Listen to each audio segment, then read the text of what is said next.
अस्सलाम वालेकुम फ्रेंड्स, क्या हाल हैं आपके। उम्मीद है कि आप बिल्कुल खैरियत से होंगे। आज मैं एक नई वीडियो के साथ हाज़िर हूं जो कि एक एंटी डायबिटिक मेडिसिन है।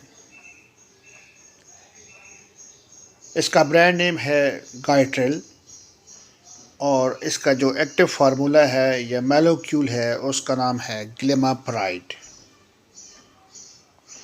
ग्लिमाप्राइड या गायट्रेल 4 स्ट्रेंथ में अवेलेबल है। 1 मिलीग्राम, 2 मिलीग्राम, 3 मिलीग्राम, 4 मिलीग्राम।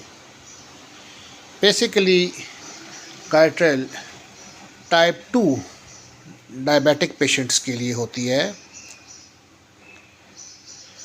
इस वक्त दुनिया में और पाकिस्तान में टाइप 2 डायबिटिक पेशेंट्स बहुत ज़्यादा हैं, तो doctors mostly type 2 diabetic patients को मुख्तलिफ़ किस्म की मेडिसिन रिकमेंड करते हैं। उसमें ग्लिमाप्राइड या गैटल भी एक बहुत ही वेल नोन और वेल फेम्ड प्रोडक्ट है। यूजुअली जो 1 मिलीग्राम मेडिसिन है ये सुबह शाम रिकमेंड की जाती है या according to the patient need doctor recommend करते हैं।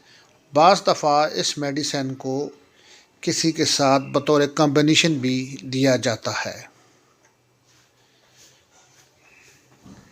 अब हम बात करते हैं प्राइस के हवाले से और पैकिंग के हवाले से। तो ये 20 टैबलेट्स की पैकिंग है और इस वक्त इसकी जो प्राइस है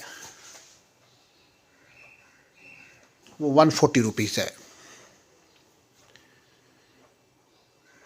उम्मीद है आपको आज की हमारी वीडियो अच्छी लगेगी और हमेशा की तरह अच्छी बात कि तमाम मेडिसिन बच्चों की पहुंच से दूर रखें। तमाम मेडिसिन डॉक्टर के तजवीज़ करदा नुस्खे के मुताबिक इस्तेमाल करें। अपना बहुत ख्याल रखिएगा। अल्लाह हाफिज़।